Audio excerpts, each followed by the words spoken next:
Assalamualaikum warahmatullahi wabarakatuh. Selamat pagi, selamat siang Ananda sekalian. Pertama, Ibu ucapkan selamat kepada Ananda karena saat ini Ananda sudah duduk di kelas 12 SMK.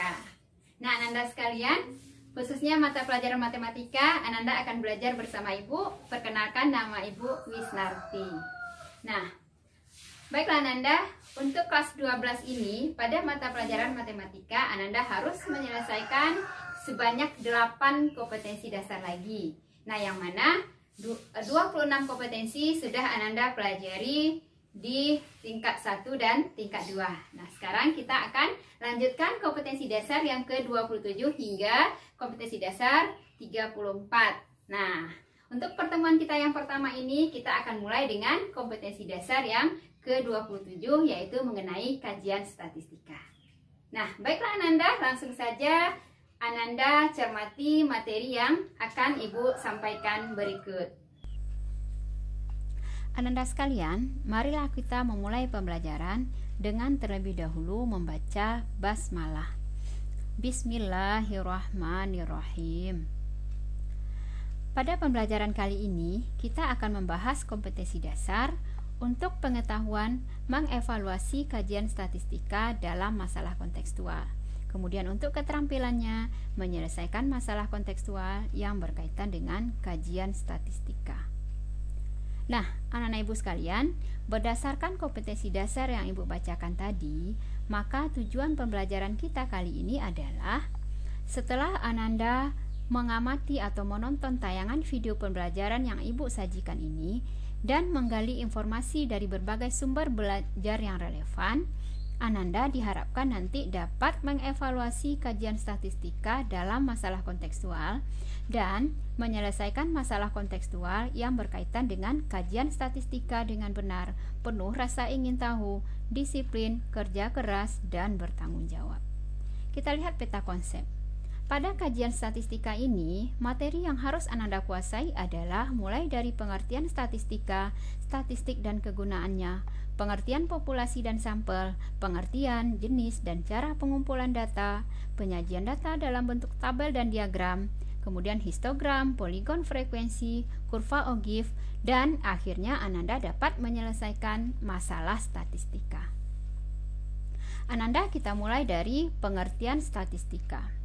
Statistik itu adalah ilmu pengetahuan yang berhubungan dengan cara pengumpulan data, pengolahan data, penyajian data, penganalisisan data, penarikan kesimpulan, serta membuat keputusan berdasarkan fakta yang ada. Kemudian statistik. Statistik itu adalah kumpulan fakta berbentuk angka yang disusun dalam bentuk tabel atau daftar yang menggambarkan suatu persoalan. Nah, Ananda sekalian, jelas berbeda antara statistika dengan statistik. Statistika itu ilmu pengetahuan yang berhubungan dengan mulai dari pengumpulan data sampai membuat keputusan berdasarkan fakta. Sementara statistik itu adalah kumpulan fakta. Jadi, statistik itu merupakan hasil dari statistika.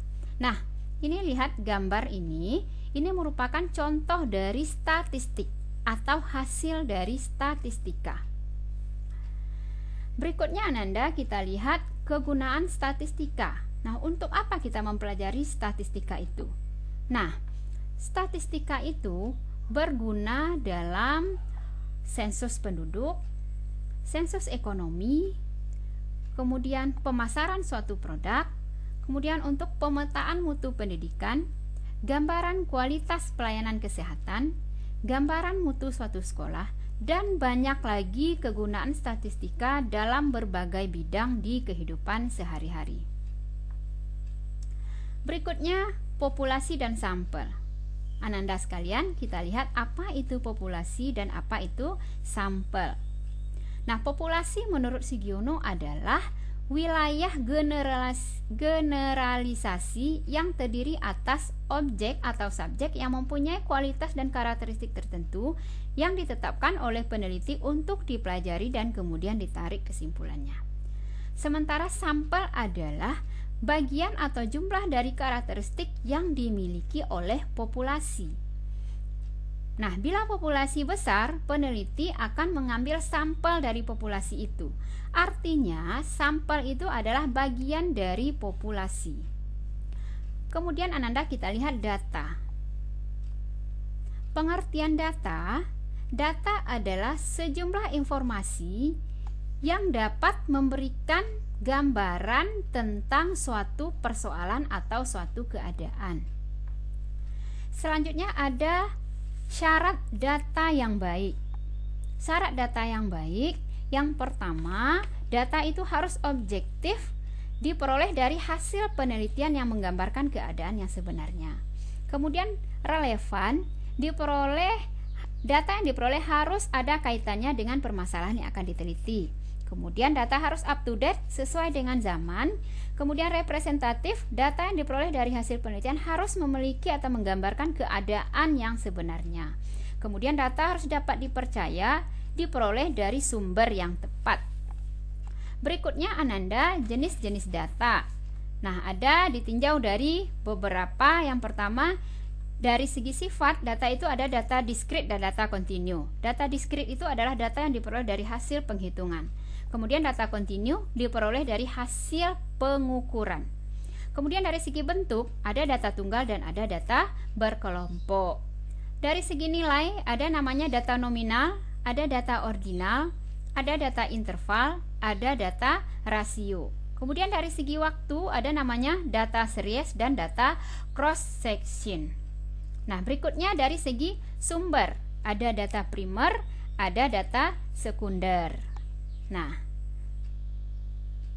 bagaimana cara pengumpulan data?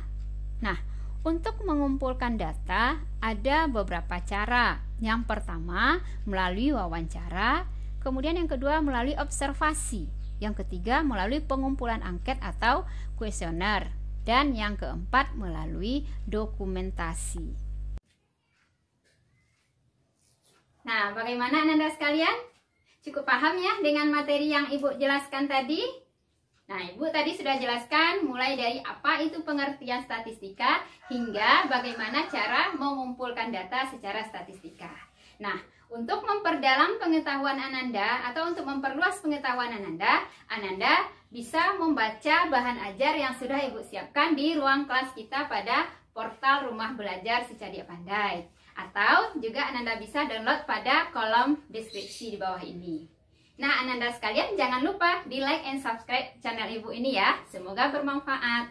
Kemudian sampai jumpa pada video pembelajaran berikutnya. Kita akan membahas bagaimana menyajikan data dalam bentuk tabel, diagram, dan grafik.